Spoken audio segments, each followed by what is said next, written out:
Осындай астарлы әзілден кейін біз бағдарламамызды әрі қарай жалғастырамыз. Қымбатты көрермендер, ертіс телеарнасы елбасының рухани жаңғыру жастар жылы аясында мемлекеттік қызмет ұлт мүддесі деген тақырыпта байқау жариялайды. Мемлекеттік қызметтегі жандар өздерін басқа қырынан көрсету үшін шағын бейнеролик жасап, біздің сайтқа жүктеуі керек. Павлодар tv.kz сайтынан кіріп қатысушыларға дауыс бере аласыздар. Барлық қатысушылардың саны 6 адам. Байқаудың нәтижесі 27 қаңтар күні шығатын болады. Барлығымыз осы студиямыздың төрінде байқаудың жеңімпаздарын бірге марапаттайтын боламыз. Дәл қазір біздің студиямыздың төріне қатысушыларымыздың бірі Болатхан Сукерұлы келіп жайғасты. Қош келдіңіз аға. Қош көрдік. Таңыңыз қалай еді, көңіл-күйіңіз қалай? Жақсы, керемет. Жақсы. Енді өзіңізді жалпы таныстырып өтсеңіз, мемлекеттік қызметке қалай келдіңіз? Менің есім Сукерұлы Болатхан болады. Мен жоғарғы оқу орнын бітіргеннен кейін өз ауылыма еңбек етуге келдім. Сонда ауылымыздың жаңағы әкімдігінде мемлекеттік қызметке бос орын болды. Соған конкурстан өттім.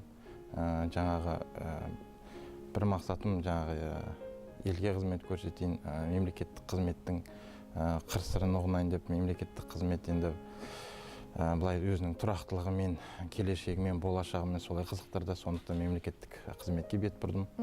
Қазіргі таңда Мәмет Омаров атындағы ауылдың әкімісіз, иә? Осылайша мемлекеттік қызметке келдіңіз? Осылайша келдік.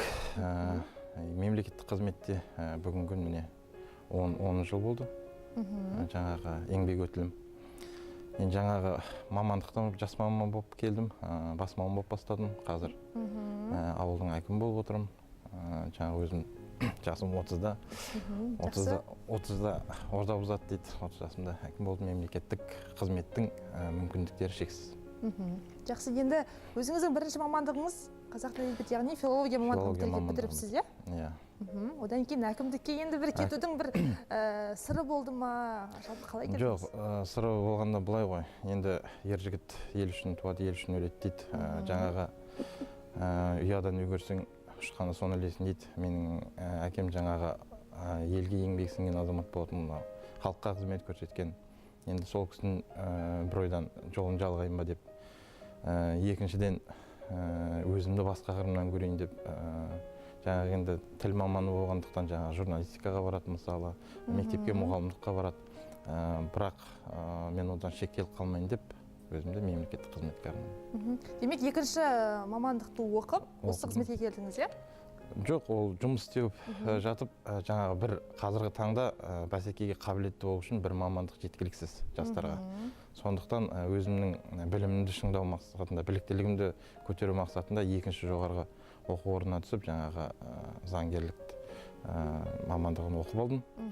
Болашақта жаңағы магистратура оқу жоспарында бар. Жақсы, енді өзіңіз 8 қырлы, бір сырлы жан екенсіз, өлеңге оқисыз, көркем сөз шеберісіз, иә? Сонымен қатар ән де айтасыз. Енді бүгінгі біздің байқауға қатысып жатқан қатысушылардың бірі бола отырып, енді бүгінгі байқаудың бір бастайықшы байқау, тамаша бір әнмен, иә? Бастайық, енді былай ғой, енді ер жігітке жеті өнерді аз дейді. Біз енді мектеп қабырғасында жүргенде, жаңағы жоғары оқу орнында жүргенде, жаңағы өнермен айналыстық, жаңағы өлең шығару, ән айту, жаңағы гитарамен ән айту, жаңағы асабалық дейміз ба, сондай барлығы болды.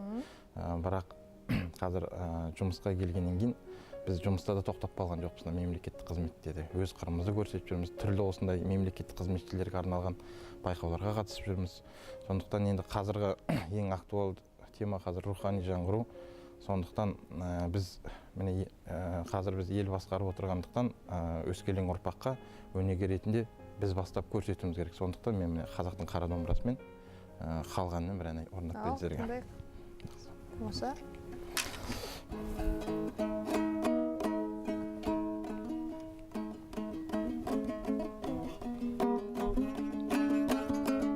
Қысқа нұсқа айтсаңыз.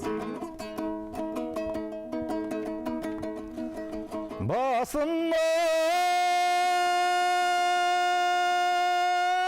баянауыл ойнайдар қар сарқырып,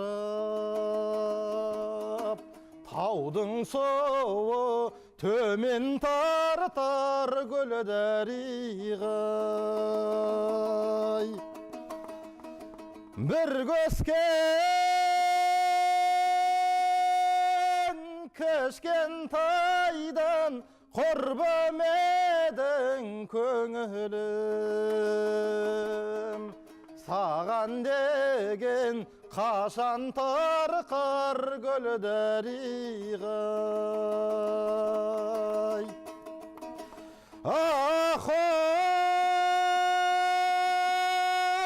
Gölder ayım, gün men ayım darigay. Armanım köp, ne kılayın göl darigay. Тамаша, керемет. Енді әншілікке неге бармадыңыз? Осындай тамаша дауысыңыз бар екен. Енді жаңа айтып отырмыз ғой, енді әншілікпен жаңағы халыққа өнеріңді арнайсың, әнді айтасың. Хобби ретінде. Хобби ретінде ұстануға болады, бірақ ер азамат болғаннан кейін жаңағы өзің айналаңдағы адамдардың барлығы сенім артып отырғаннан бір жаңаларға көмек ретінде, қолымнан келетін нәрсе көмектесу ретінде мемлекеттік қызмет таңдап осындай жолға кеттім. Жақсы, енді байқауға өзіңіздің бір қысқа нұсқа бейнеролигіңізді жібердіңіз бізге, иә? Қымбатты көрермендер, сіздер біздің pavlodar.tv.kz сайтына кіріп, өзіңіздің қатысушылардың қатарын көріп, одан кейін өзіңіздің дауысыңызды берулеріңізге болады. 27 ақпанға дейін күн сайын дауыс беру жалғасуда. Ендеше Болат ханаға көптен көп рахмет. Уақытыңызды бөліп, осылай келіп отырғаныңызға. Өзіңіздің енді көрерменге бір ақ-жарма тілегіңіз болса, мархабат. Енді тілек болғанда, өздеріңіз білесіздер, елбасының биылғы жолдауында жастар жылы деп берілген 2019 жылы жастарға елбасының жылда жолдауында көңіл бөлінеді. Сондықтан жастарға, мысалы, қазір біздің қоғамның қозғаушы күші ол жастар. Жастарға жағдай жан-жақты жасалып жатыр. Ең біріншіде жаңа бағдарламаларды айта кететін болсақ, дипломмен ауылға бағдарламасы бар. Одан кейін кәсіппен айналысатын жастарға бизнес бастау бар. Бизнестің 20-20 бағдарламасы бар.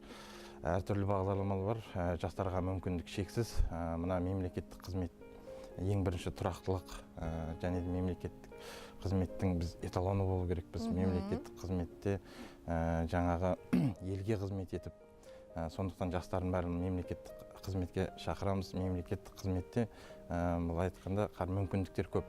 Мысалы жаңағындай хоббиіміз дейміз, сонымен айналысу. Қазір мемлекеттік қызметте сағат 6:30-дан кейін жұмыста отыруға болмайды. Компьютерлердің барлығы автоматтандырылған, өзі өшеді. Сондықтан отбасыға көңіл бөлуге уақыт бар. Спортпен айналысуға көңіл бар. Енді мемлекеттік қызметте жүргеннен кейін және біз жаңа ауылдың жастарын спортпен айналдыру мақсатында жұмасына 3-4 рет спорт залына барамыз. Жастармен бірге жүреміз, мысалы, үлкен мүмкіндіктер бар. Сондықтан да жаңа жастар тынбай оқу керек, жаңа бәсекеге қабілетті болу керек, білім алу керек, еңбектену керек. Сондықтан тек қана алға мемлекеттік қызметке келсін деген мақсаттамын.